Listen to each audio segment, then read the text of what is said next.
The best of Google versus the best of Apple. The Pixel 7 and the 7 Pro takes on the iPhone 14 lineup. Spoiler alert, only one of them is truly the ultimate value for the customer. The Pixel 7 and the 7 Pro are indeed the dent in the matrix with some amazing features and capabilities at an incredible price. Like value-wise, Pixel 7 series demolishes the iPhone 14 lineup. You can literally buy the 7 Pro for the starting price of the robbery edition non-Pro iPhone 14 Plus. It's an even better deal if you live outside of US where iPhones cost more. And to make things ridiculous, Google is literally offering free watch and buds if you pre-order the Pixel 7 or the 7 Pro, meaning you're getting £300 worth of free stuff, at least in the UK market. And do not confuse the Pixel 7 as a non-Pro phone because it packs the same main camera as the 7 Pro, which is something Apple would never do because they keep the best camera only for the Pro models.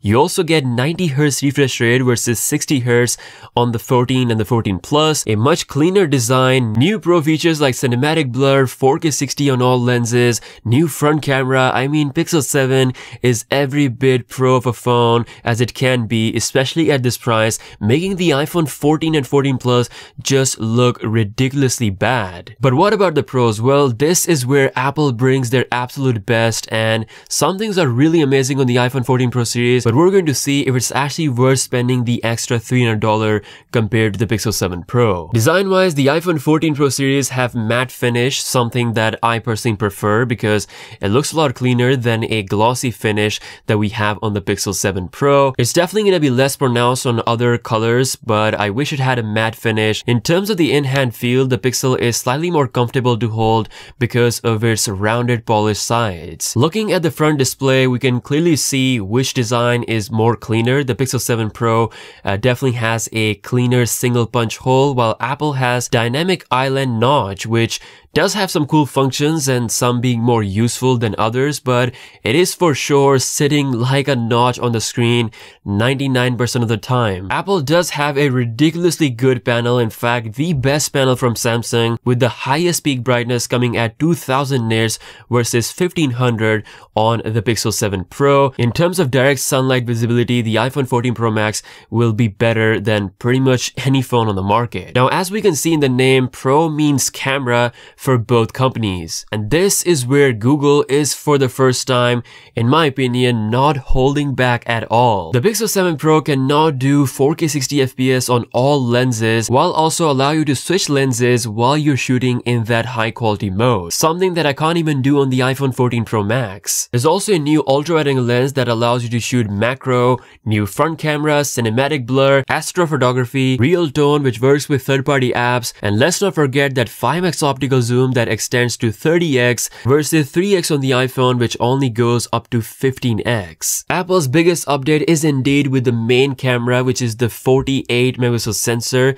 It is a really capable sensor, and unlike Google, you can take full advantage of the sensor at 48 megapixel in RAW mode, which produces some incredible results. The HDR at times can be a miss, which has been more consistent on Samsung and Google, but the video performance is where Apple is just on the #1 level for quite some time, and it's gotten even better with the 14 Pro series, especially in low light. As much as I love the iPhone's video performance, the $300 gap is quite a bit, considering now that we have a complete package coming with the 7 Pro. And let's not forget those cool features like face unblur, which is just straight up witchcraft, and of course the magic eraser. If you're fine with the decently good video performance, not the absolute best, then it's very little that the iPhone 14 Pro series can hold camera-wise against the Pixel 7 Pro. Again, we'll be testing everything out in detail, so stay tuned. Now, where Apple claps back hard is in the battery performance, and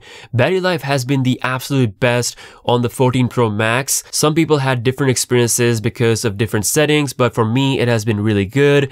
Consistently a very reliable performance. The Pixel 7 series should have a better performance and battery life because of the new efficiency gains from the Tensor G2 chip, but I'm genuinely not expecting it to beat the 14 Pro Max considering how good the A16 is. It really is the best chip, and it destroys the Tensor G2 in benchmarks, but when it comes to real life, you have to understand Google is not Samsung. Their Android 13 software is fully clocked in with smooth animations and it's on par with the iOS experience. Even the third-party applications like Twitter, they work the best on the Pixel devices compared to any other Android phone out there. It took them a year, but Google is proving that having your own chip on your own hardware is going to produce pretty smooth results just as Apple. Now, Android 13 versus iOS 16, both operating systems are packing tons of features.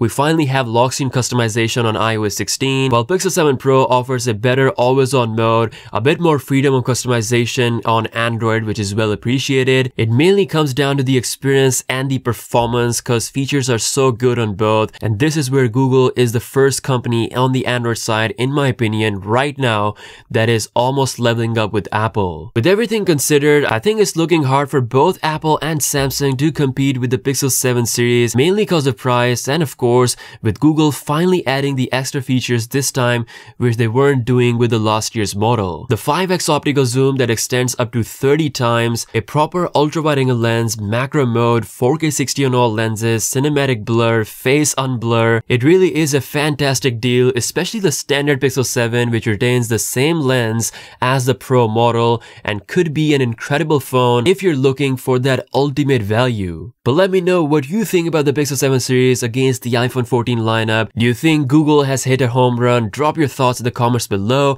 With that being said, I'll see you guys later. Peace out.